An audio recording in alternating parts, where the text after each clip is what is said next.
প্রিয় দর্শক, সবরের প্রীতি এবং শুভেচ্ছা জানাইয়া আমরা আজকের গপশপ অনুষ্ঠান শুরু করলাম। তো আজকে আমরা গপশপর ৬৬তম পর্ব।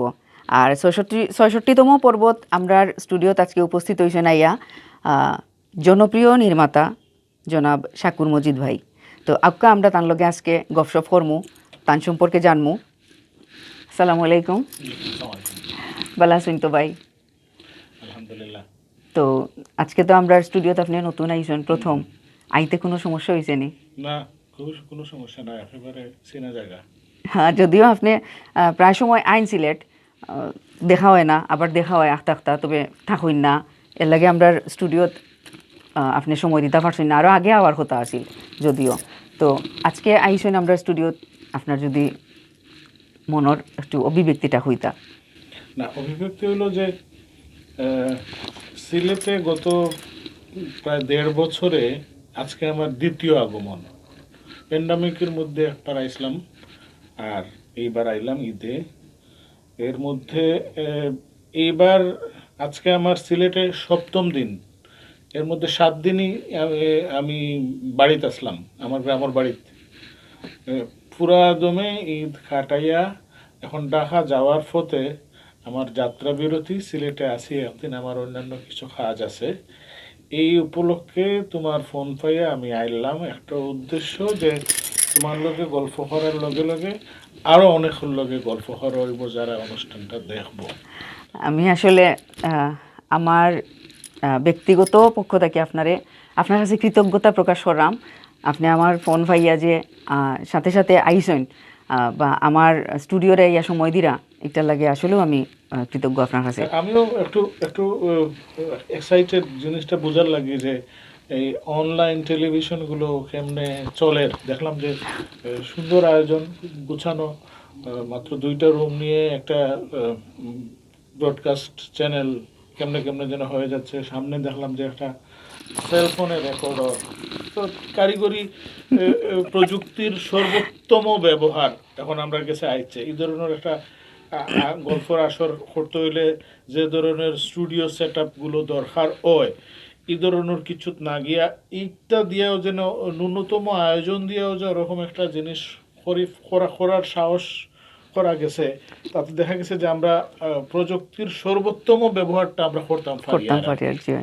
এটা এটার মাধ্যমে আমার মনে হয়েছে আর কি জিনিসটা। তো ভাই, আপনারে আসলেও আমার অন্তরের অন্তঃস্থল থেকে আপনারে ধন্যবাদ জানাইলাম এবং কৃতজ্ঞতা প্রকাশ করলাম। আর আপনি যেহেতু আইসেন আমরা স্টুডিওত, আপনার যে ব্যক্তিগত যে জীবনের শুরুটা, আপনার এই যে নাটকের জগত, আপনি যে বালা বালা নাটক সকল করছেন এখন পর্যন্ত সবর মুখে মুখে, আমরা সিলেটি নাটকের প্রথম শুরুটা আপনারে দিয়া হয়েছিল। তো ও সম্পর্কে যদি আপনি কিছু হইতা। আসলে নাট্যকার হিসাবে আমার আবির্ভাব ঘটে সিলেট বেতারে ১৯৮৫ সালে। আমি যখন উচ্চ মাধ্যমিক পাশ করিয়া বাড়িতে আইছি, এই সময় আমাদের গ্রামের একটা ঘটনা লইয়া আমার মনে হয়েছে যে একটা সত্য মানুষের জানানি দরকার। কিলা জানাইতাম, গাঁৱৰ সকল মানুষে শুক্রবার রাত 10টাত নাটক শুনে, তো নাটকের মাধ্যমে যদি আমি ঘটনাটা আমার মতো করিয়া প্রকাশ করতাম পারি, তাইলে হয়তো সম্ভব। এই বিবেচনায় আমি প্রথম একটা নাটক লিখি। নাটকের নাম যে যাহা কররে বান্দা আপনার লাগিয়া। এটা আমি দিই শিবু ভট্টাচার্যের কাছে।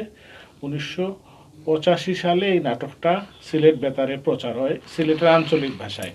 এর বাদে আমি আরও 2টা নাটক লিখছি সিলেট বেতারের লাগে। এরপরে ১৯৯৬ সালও বিয়ানীবাজারের একটা ছেলে, তার নাম আজিজুল পারভেজ, আমার কইল যে সিলেট বেতারও তারা একটা নাটকের স্লট পাইছে, আমি যদি লেখিয়া দিই তো তারা নাটক এগু চালাইতে পারবো। ও তারার লাগে আমি নাটক লেখা শুরু করলাম। তারে কইলাম যে আমি আচ্ছা তুমি স্লট নেও, নাটকের নাম দেও লন্ডনে কন্যা। এই খালি নামটা আমি দিছি, আর কিছু চিন্তা করছি না। আমার মনে হয়েছে যে এই লন্ডনে কন্যা লইয়া আমি একটা নাটক লিখতাম। তো একটা আমি পয়লা লেখলাম ও সিলেটের আঞ্চলিক ভাষায় এই বেতার নাটকের লাগে, সিলেট বেতার। তো লেখার পরে এইটা এক সময় আমি চেঞ্জ করিয়া আমার বিশেষ করে আমার ওয়াইফে নাটকের স্ক্রিপ্টটা দেখে হইলা যে এগুলো তুমি ইয়ে করে লাও, টেলিভিশনের লাগে করে লাও, তো তো সুন্দর হইব সিলেটি ভাষায়। আমি বললাম সিলেটি ভাষায় এই টেলিভিশন নাটক করব। তোমার বন্ধু আক্তার এই তোমার বন্ধু আছে তৌকির, ও ও করবে। আমরা ও তো সিলেটি মাথার্থ নাই।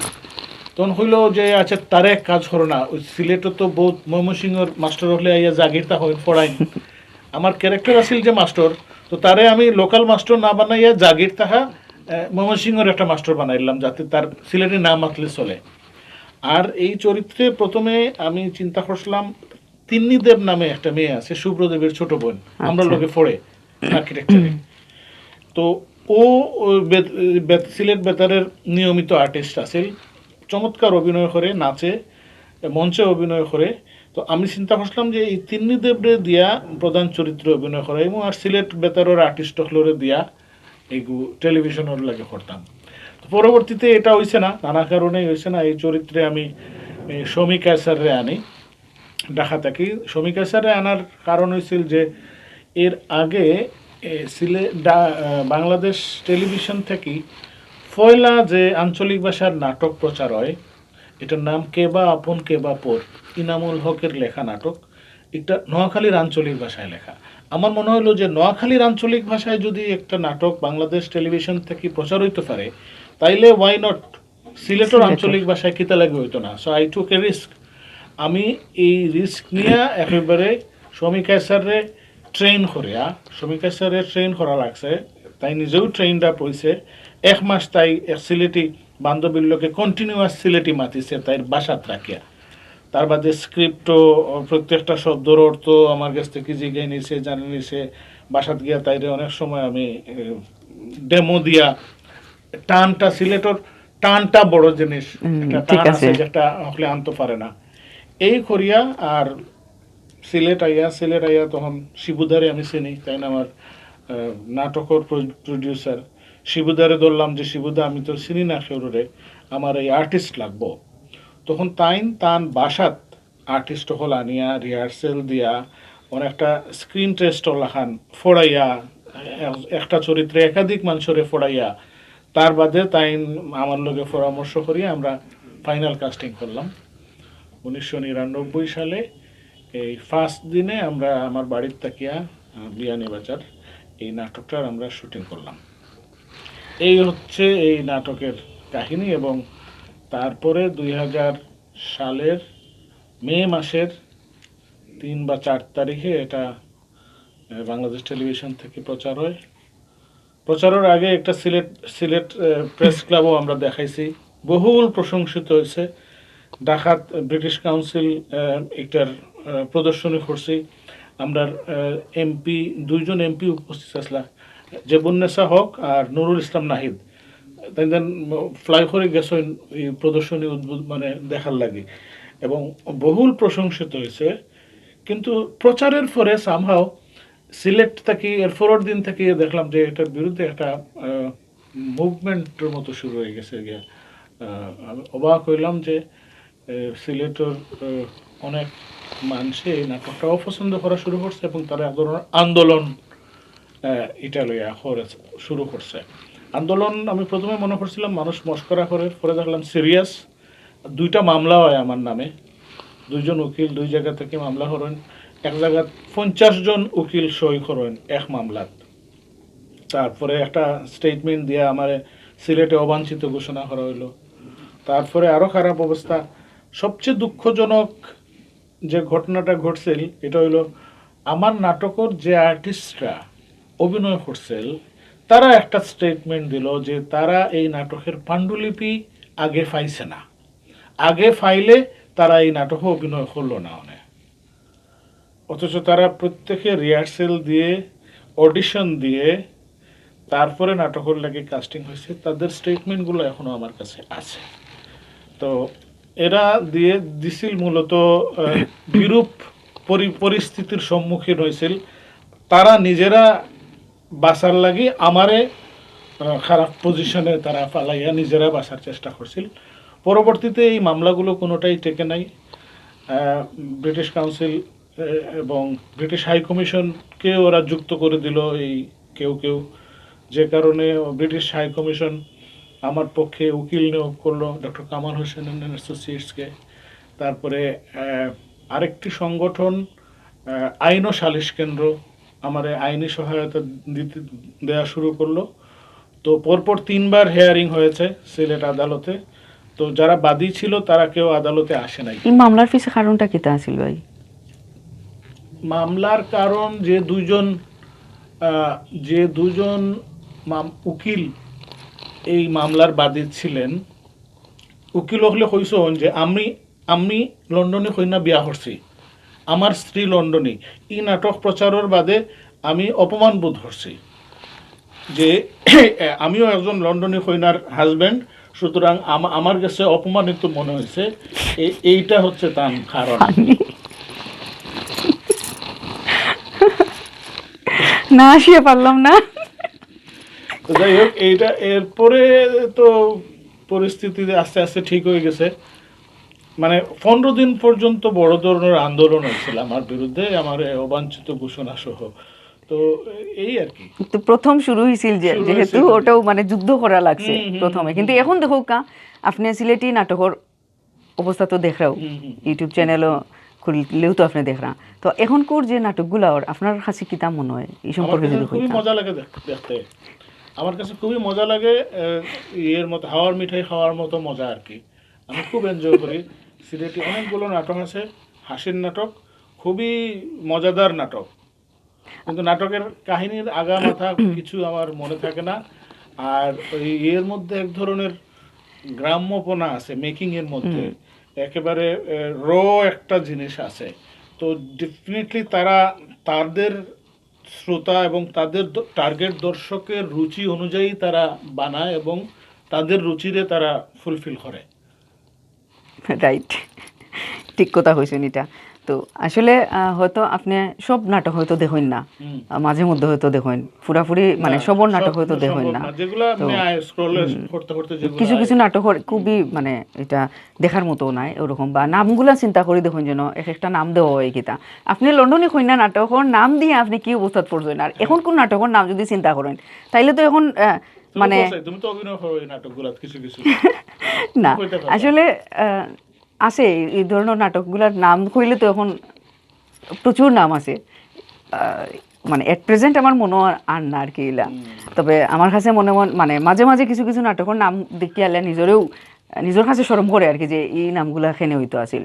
সিলেটি আমরা সিলেটের যে ঐতিহ্য আছে এটারে নষ্ট করা হয়ে যাক এই নামগুলা দিয়া, অথবা এই নাটকের মধ্যে যে সংলাপ আনা হয় এই সংলাপগুলা দিয়ে আমরা নষ্ট করা হয়ে যাক।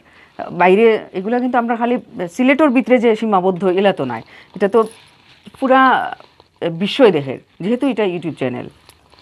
সো এর লাগে অনেকবারও হয়েছে আমরা স্টুডিওত এটা নিয়ে এই ব্যাপারে আলোচনা করছি আমরা, বাট কতটুকু সফল হয়েছে জানি না।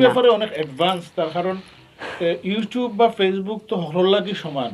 আমি কিন্তু এই সিলেটের মতো এত নাটক অন্য কোনো অঞ্চলের বা অন্য কোনো আঞ্চলিক ভাষায় আমার চোখে পড়ছে না। আমার মনে হয় না যে এই ধরনের নাটক অন্য অঞ্চলে নির্মিত হয় কিনা। সিলেট পুরোনা জেলার হিসাবে ধরলে 19টা জেলার একটা বিভাগের কথা চিন্তা বাদই দিলাম, তাইলে অন্য 18টা জেলায় তো এই ধরনের জিনিস হচ্ছে না। আর অঞ্চলের ভাষা বলতে প্রধান 4টা অঞ্চলের ভাষা আমরা দেশে আছে, লাইক সিলেট, চট্টগ্রাম, নোয়াখালী, বরিশাল, ময়মনসিংহ, এই 5টা। তো এই আরো অন্যগুলো আছে, এগুলো আবার অত ডিস্টিংক্ট না, মানে আলাদা করার মতো যায় না। এই ভাষাগুলোরে অন্য ভাষা থেকে সহজে আলাদা করা যায়, যে এটা একেবারে নিজস্ব রূপে। তো অন্য যাদের ধরো মানে মান ভাষার কাছাকাছি যারা আঞ্চলিক ভাষা, সেই ভাষায় কিন্তু তারা এইভাবে সিলেটর লেখান অত বেশি সংখ্যক নাটক কেউ বানায় না। অন্তত চট্টগ্রামে, সিলেটের পরেই চট্টগ্রামে হওয়ার কথা, কিন্তু চট্টগ্রামের আঞ্চলিক ভাষায় এত নাটকের পরিমাণ আমার দেখা জানা নাই। ঠিক আছে, বরিশাল বা নোয়াখালীতে বোধহয় আরো না হয় না। তো এর কারণ কি তা তোমার যদি কই, তুমি একজন আর্টিস্ট এবং সিলেটের লোক, অত নাটক হওয়ার কারণ কি তা? আসলে আমারে আপনি কইরা আমার চেয়ে আপনি বালা জানবা, এটা কি তা লাগে না আপনি কইলাও কা না আমি তো তাকি না সিলেট আসলে না, তারপরে তো আপনি তো সিলেট না থাকলে কি হইব। এই নাটকের বড় ধরনের পেট্রন মনে হয় আমরা যারা বিদেশে থাকে তারা সেই শ্রেণীর মানুষরা Yes. বেশি, এটা একটা বড় কারণ। বড় কারণ এরা হলিডে আইয়া একটু ফান্ডিং করে তারপরে অনেক সময় দেখা গেছে যে তারা আওয়া লাগে না হন্তাকেও ফান্ডিং করে, তারা হন্তাকে চ্যানেল ইয়ে করিয়া ফান্ডিং করে ওখানো। এই নাটকগুলোর বেশিরভাগের প্রডিউসার তো মনে হয় বিদেশ যারা থাকে বেশিরভাগ, কারণ লোকাল বাজার তো নাই নাটকের। কারণ লোকাল বাজার হইলো আমরা ঢাকা কেন্দ্রিক যে স্যাটেলাইট চ্যানেলগুলো আছে, টেলিভিশনগুলো আছে এখানেও, কিন্তু এখানেও তো এই ধরনের এগুলার কোনো একটা নাটকের আমি প্রচার হইতে দেখছি না, শুনছিও না। আসলে আমি দেখছি যে বাইরের যারা আসেন তারা চাইন আর কি যে সিলেটি যে নাটকগুলা হয় সিলেটর আঞ্চলিক ভাষায়, বাচ্চা কাচ্চা যারা আছে এখানেও বাইরে যারা বসবাস করে তারা যে ভাষাগত যেটা একটা দূরত্ব যেটা থাকে ওটা তারা চায় যে নাটকের মাধ্যমে হোক বাচ্চা তোরে দেখাইয়া নাইলে সিলেটি ভাষাটা শিখাইলি তো ওরকম আর কি। সিলেটি ভাষা তো বাবা মা গরম আতলে তো বাচ্চা তো এমনি শিখবা, তার চেয়ে যেহেতু আমরা প্রধান ভাষা বাংলা ভাষা, মান ভাষা প্রমিত বাংলা, একটার আরো বেশি এখানে দরকার না? অবশ্যই, মানে অঞ্চলের ভাষা তো আমার নিজের ভাষা, কিন্তু আমার রাষ্ট্রীয় যে ভাষা আছে বাংলা ভাষা, তো ইগু শিখাইতে গেলে ইগু দেখতে গেলে তো আবার ইগু শিখতে পারতো না বলি জীবন, তখন তো তার আসলে মান ভাষার নাটক আসলে আরো বেশি দেখা দরকার। যদি ল্যাঙ্গুয়েজ স্কিলর লাগে আমি মানে কিছু কয়েকজনের কাছ থেকে এটা শুনছি, ও ধরনের মন্তব্য আইছে কয়েক জায়গা থেকে যে তারা চাইন ওরকম আর কি পরিবেশটা, কারণ মা বাবাই তো সময় দিতে পারেন না, সারাদিনও তো বাচ্চাইন তো থাকে ও ইয়োর মধ্যে ডিভাইসও, তারা বাইরে গেলেও কি কত সময় পর্যন্ত গরম হাত হয়, বা বাসাত মাতলেও হয়তো তারারও এখান থেকে তারাও আউট হয়ে যায় আস্তে আস্তে অক্টার লাগে। তো ভাই আসলে আমরা বুঝতেও মাতিলিছি ইয়নিয়া, আপনার যদি কোনো ধরনের স্মৃতিচারণ থাকে যেটা এখনও আপনারে আশায় কিংবা খান্দায় এই ধরনের কিছু আসেনি, থাকলে একটু আমরা দর্শকগুলোর লোকে একটু শেয়ার করবেন। না, স্মৃতি তো সারা জীবন মানুষের স্মৃতিতে ভরা, মানে মানুষের পুরো জীবন, মানে আজকে আমার বয়স 56 বছর, এই 56 বছরের পুরো ঘটনাই তো আমার মেমোরি সেলে স্টোর আছে, মানে মেমোরি মগজের মধ্যে যে আমার নিউরন সেল আছে সেখানে এই প্রত্যেকটা ঘটনা জমা আছে। তো ও কাছাকাছি কোনো কোনো ঘটনা যখন ঘটে তখন এই মেমোরি সেলগুলো ইগনাইট করে, এই ইগনিশনের ফলে আমার কথাগুলো মনে পড়ে যায় বুকে। আমি কিন্তু একদম ভুলে গেছিলাম যে লন্ডনে হইনার কথা, যেই মুহূর্তে তুমি লন্ডনে হইনার কথা আমার দৌড়াই দিলাই, এই মুহূর্তে আমার কিন্তু পুরা ঘটনা আবার মনের মধ্যে বাসা এলো। সো এমনি আমি যে কোনো বিষয় লিয়াও কইতাম পারবো, ঘন্টার পর ঘন্টা লাগবো আমার সপ্তাহ হইতে। আমার স্মৃতিশক্তি কম্পারেটিভলি অন্য মানুষের চেয়ে একটু বেটার। আমার বন্ধু বান্ধব আত্মীয় স্বজন হলে হয় যে অনেক বেশি হুরুতাক্তর কথা আমার বা আগর দিনের কথা মনেও থাকে, বা ওয়ার্ড ফর ওয়ার্ড শুরুর কথাও আমার মনে থাকে। আমার বন্ধুরা হয়তো আমার ফটোগ্রাফিক মেমোরি, মানে একবার কোনো জিনিসের বর্ণনা দিলে একদম মনে হয় যেন সামনে ফটো রাখিয়া বর্ণনা দেওয়ার ওরকম। তাইলে আপনার ছোটবেলার একটা কাহিনী হন, মানে যেটা আপনার মনে আছে এখনো? ছোটবেলার যে কাহিনীটা তো কালকে আমার ছোট পয়েন্ট হয়েছে, আমরা হোকা একটু, এটা হইলো আমার চাচার গরু আছে, আমার গরু নাই। তো আমার বাবারা খুঁজলাম যে আমার একটা গাই ফালে দাও, আমার খুব শখ, আমি গাই ফালতাম। তো আমার একটা গাই কিনিয়ে দেওয়া হইলো। গাই লইয়া আমি বন্ধ গেছি, আমি খেরোরে সইতে দেই না, আমি ইগুর রাখাল, আমি ইগুর লিডার, আমি আনতাম ইটারে আনিয়া বাড়িতে পৌঁছাইতাম। এর মধ্যে গরু রাখিয়া আমি গেছি গরুর লাগে ঘাস হাঁটিয়া দেখি গরু নাই। প্রথম দিন গরু আইছে, এ বাড়িও ছিঁড়ে না, বাজারও ছিঁড়ে না, অন্য সব গরু, আর আমি দেখি আমার গরু নাই। আমি গরু ছাড়া বাড়িতে ফিরে আইলাম, তো খুব খারাপ অবস্থা। এখন প্রথম দিন কেনা গরুরে আমি আড়াইলেছি, পরে বাবায় পাশাপাশি 2 গ্রামও 2 জনরে ফাটাইলা, একজনে মাঝরাত গরুটারে লইয়া বাড়িতে ফিরে আইলা, আমি রক্ষা পাইলাম।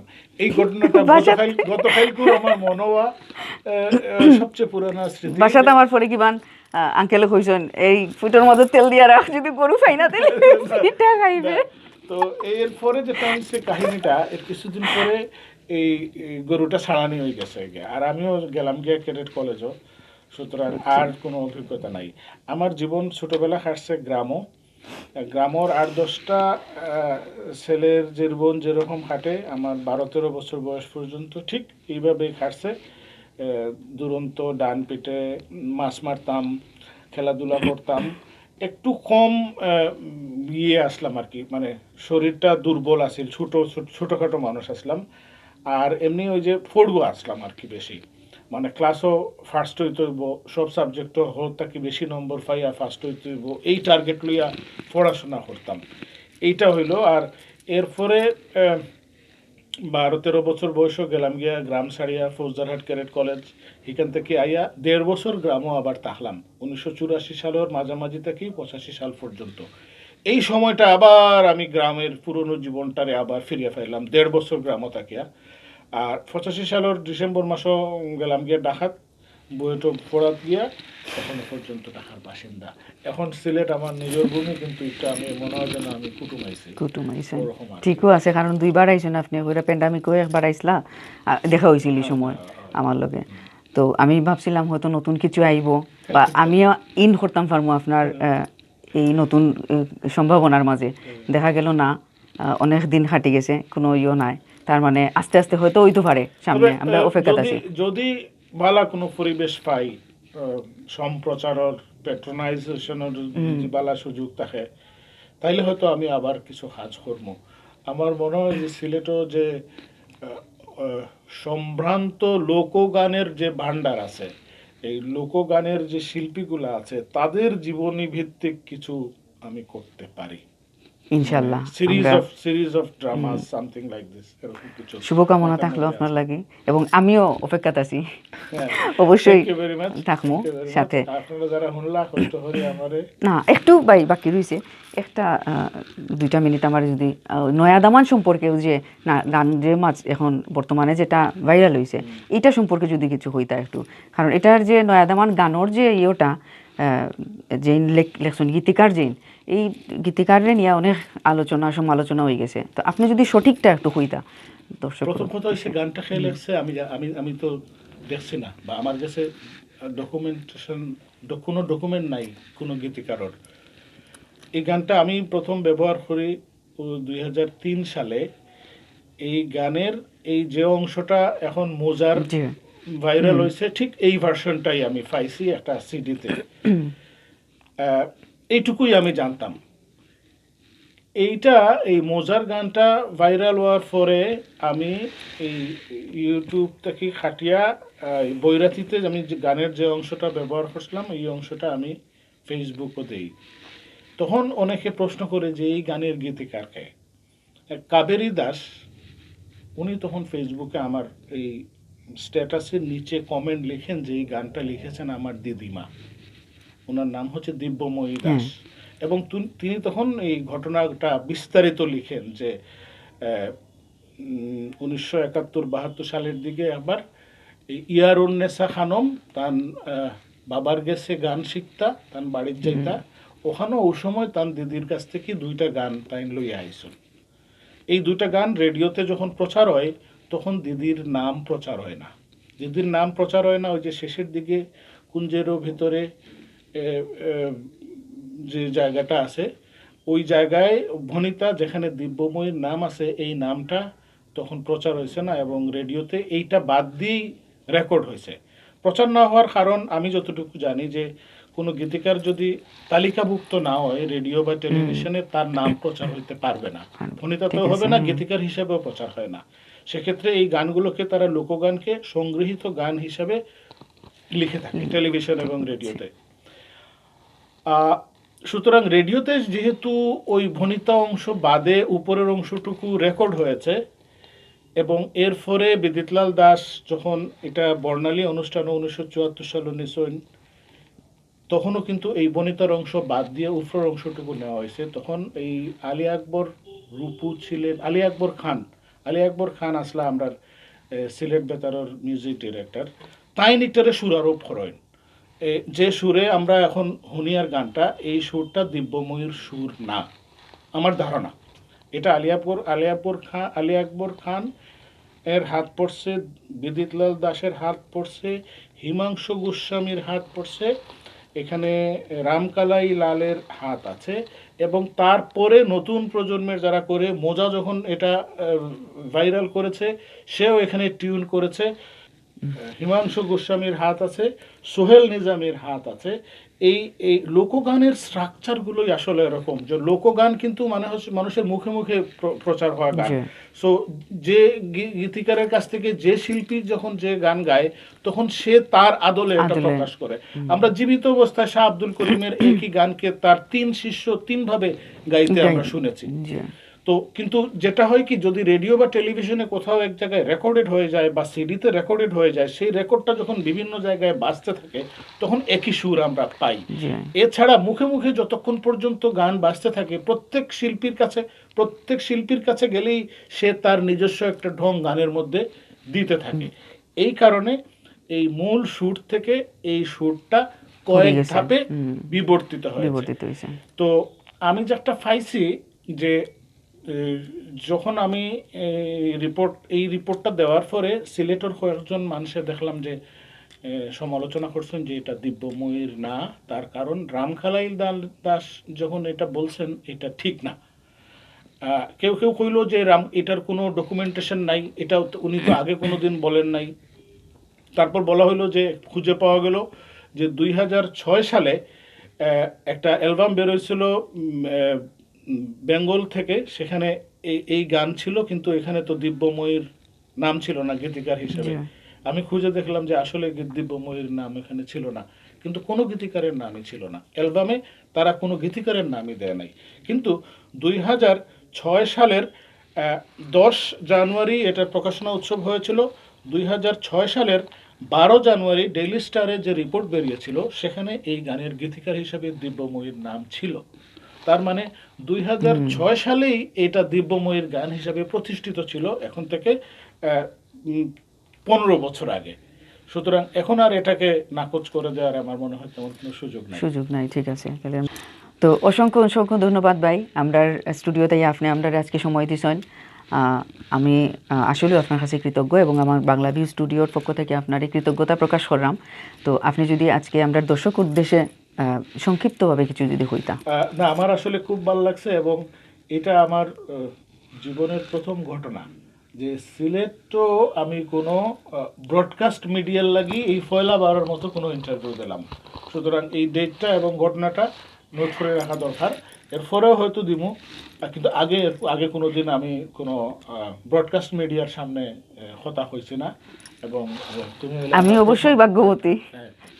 তো দর্শক মণ্ডলী, আপনাদের ভালো লাগবো এই আড্ডাত আসলে আপনারা সকলের লগে একলগে যুক্ত হইলাম।